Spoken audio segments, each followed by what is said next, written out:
Welcome to The Explainer. You know, sometimes you just want to see a guy totally break the system. Today, we're looking at the absolute one-man army himself, Kim Minjin. We're diving deep into his overpowered return. Now, Minjin isn't your typical starry-eyed hero. Nope, he's an unconventional anti-hero, a master dark mage who spent years surviving the absolute worst of a hellish dimension called Isgard. He literally clawed his way to the top of the food chain. And now, well, we get to see what happens when the ultimate Giga Chad anti-hero comes back home to an unrecognizable world. Okay, let's dive into this, because his return is definitely not what you'd call graceful. Imagine being told, hey, you need to give up everything you just spent years bleeding for? Yeah, right. The goddess of Isgard actually tries to strip him of his hard-earned dark magic, claiming it's way too dangerous for Earth. Minjin's response? It's just sheer absurdity. He literally chokes out the goddess, just grabs her. Then he tears open a dimensional portal with his own magic and gives Isgard's most powerful being a massive middle finger right as he steps through. I mean, the guy straight up refuses to be nerfed. But the Earth he comes back to, it is definitely not the one he left behind. Look, Minjin went through absolute hell as Master Manode over in Asgard, so all he wanted to do upon returning was to hit up a PC Bang, a local internet cafe, sit down and play his favorite games with some crispy, fast Wi-Fi. That's it. Instead, he gets a massive rude awakening.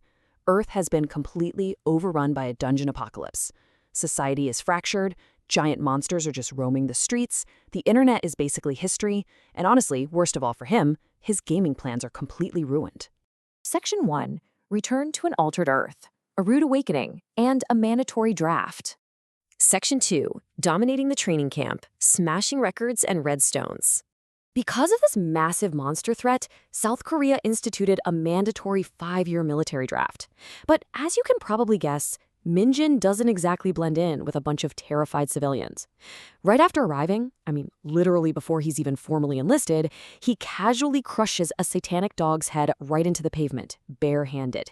It totally terrifies the local soldiers.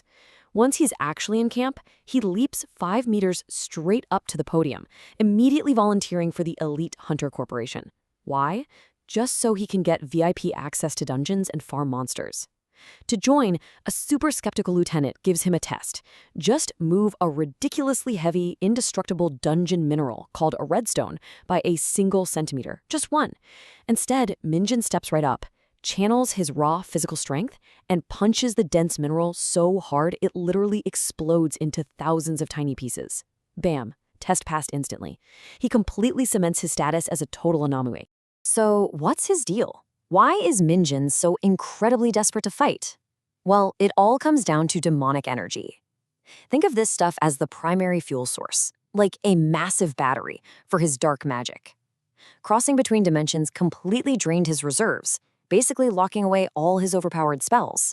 So, to recharge those batteries and reclaim his title as the absolute greatest dark mage, he desperately needs to hunt down and absorb the energy of some really high-level monsters. And he gets his perfect chance during what's supposed to be just a boring, routine training exercise. Out of nowhere, a dungeon shift happens. The gate completely seals shut right behind the recruits, turning the whole place into a deadly, closed dungeon. The demonic energy inside is so incredibly dense that the veteran trainers just instantly pass out. But for Minjin, this is an all-you-can-eat buffet. He leaves the terrified recruits behind and casually strolls right into the dark. He's hunting the boss, a highly lethal dark hound, and once he beats it, he just sucks up its massive energy core. After chugging all that energy, his system screen finally updates, but it is incredibly frustrating for him to look at. Just look at these nerfed stats. His strength, agility, and energy are all sitting at 60, but his mana, an absolutely pitiful 10, and his only active skill is corruption at level 1. What makes it even funnier is that the system actually mocks him. It lists his title as a worshipper of Room Nona. Now, Room Nona is a completely fake deity that Minjin totally made up back in Isgard, literally just to troll his fanatic followers. And now it's haunting his stat screen. Section 3. The Invincible 104th Division. Transferring to the frozen front lines. Now, what's really interesting about this slide is how incredibly fast he moves up the ranks. Because of his absurd, superhuman performance, Minjin gets transferred straight to the elite 104th Division. We're talking a frozen, absolutely miserable frontline combat zone. But for him, it's the ultimate XP farm. Right when he arrives, they put him through a shooting test using the heavy KX-2 rifle. This gun fires upgraded ammo and kicks like a wild horse. Even seasoned veterans struggle to control the recoil. Yet, on his very first try, Minjin lands 19 out of 20 shots perfectly. He instantly proves he's just a massive cut above the rest of the entire unit. Of course, showing off like that immediately draws the jealousy of an arrogant superior, Corporal Gwansik.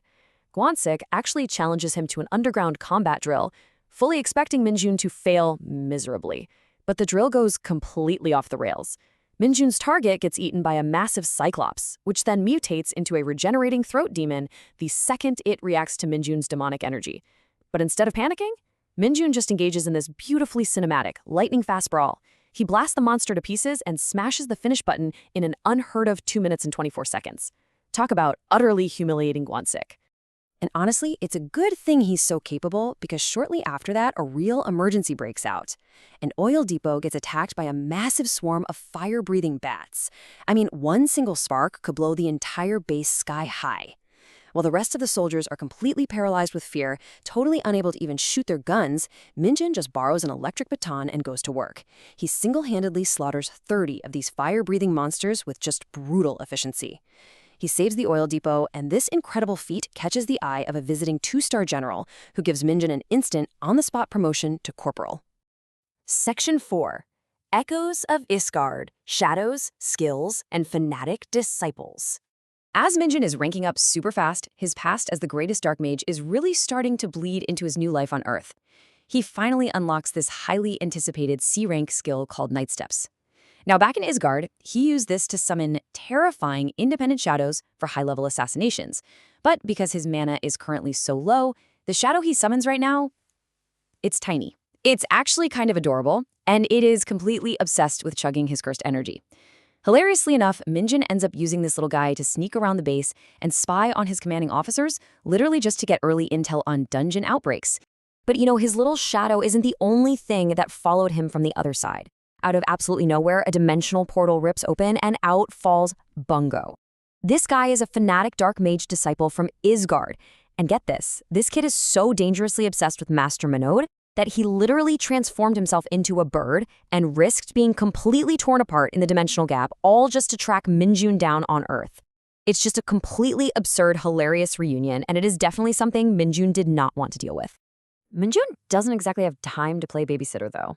He heads straight into a massive forest dungeon and just absolutely slaughters a huge horde of monkeys. By taking down the boss, he acquires a really coveted ability, instant movement. But as we know, power definitely has a cost.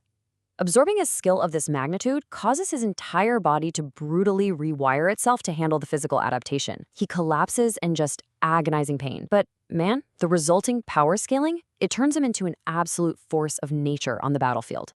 Section 5. The Nova Empire Threat, a duke from another dimension. Now, just as Minjin is finally getting comfortable, a terrifying new threat emerges. The Nova Empire, this monstrous faction from yet another dimension, suddenly begins crossing over to Earth. Minjin tracks down the source of the disturbance and finds himself face to face with a duke of this empire. This guy has been slaughtering local monsters and piecing them together to create a grotesque, giant boss known as the Stitched Behemoth. The Duke, super confidently, offers Minjin a place in his conquering army. But Minjin? He completely ignores the whole villain speech. His eyes are locked entirely on the giant monster he's about to turn into fresh XP. And this brilliantly illustrates Minjin's true power. He literally lifts a single finger and casts Dark Corruption Rain. It's this devastating high-level dark magic skill that pours acidic, corrupting energy all over the wide battlefield area. The Stitched Behemoth is so utterly terrified by the sheer destructive force, literally melting its body, that it actually sheds its own tail in terror, just desperately trying to escape the acid rain. So, what does this all mean? This leaves us with a massive question to ponder. With the Nova Empire actively crossing dimensions and hunting on Earth, the game has completely changed. Minjin isn't just fighting local dungeon bosses for quick leveling anymore. He's up against an invading army of interdimensional horrors. Just how far will he have to push his overpowered stats and dark magic to defend his new reality? And more importantly, what actually happens to Earth if he unleashes his full, unnerved potential?